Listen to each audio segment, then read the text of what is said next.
संग मैंने केमती अच्छा बिंदास तो फ्रेंड आज आम आलोचना करवा amlodipine and atenolol tablet side effect use dose विषय।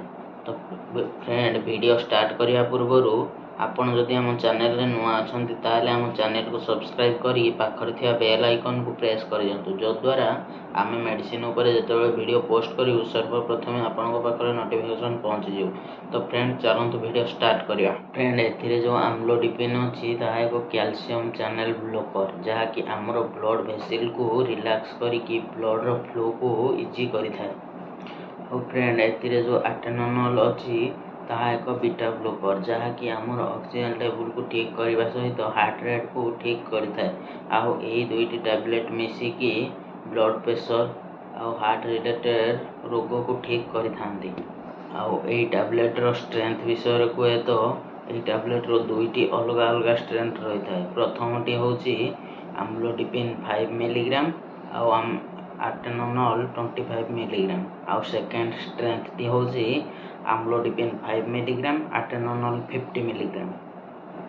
आउ मार्केट रे जोडा डॉक्टर बेसी प्रिस्क्राइब करंती सेटा हला आम्लोडिपिन 5 मिलीग्राम आउ आटेनोनोल 50 मिलीग्राम।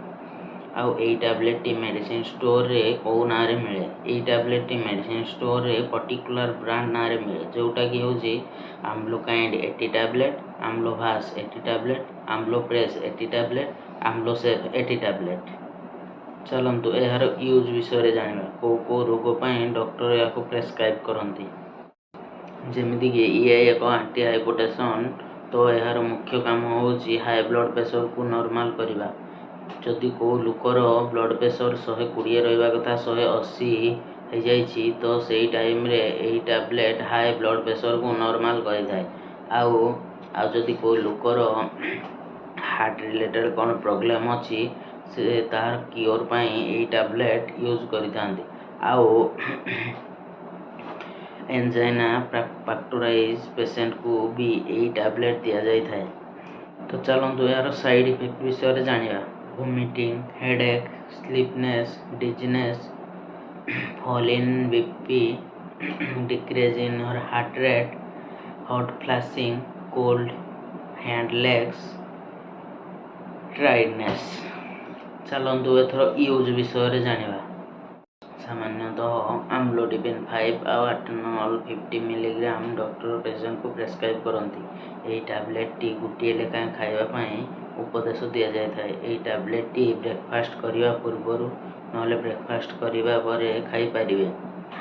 आ फ्रेंड आपन जदि एही टैबलेट टी यूज करछन्ती ताले डॉक्टर को कंसल्टेशन रे यूज करंतु। ए वीडियो देखि के यूज करंतु ना। ए वीडियो टी केवल जनरल नॉलेज पई बना हैछि। तो फ्रेंड आज रो वीडियो टी एतिकी थिला। आशा करछि आपन भल लागिथियो। भल लागिथिले उटे लाइक उटे शेयर आ उटे कमेंट कर दियंतु। तो रहिली नेक्स्ट वीडियो रे देखा हबा। जय जगन्नाथ।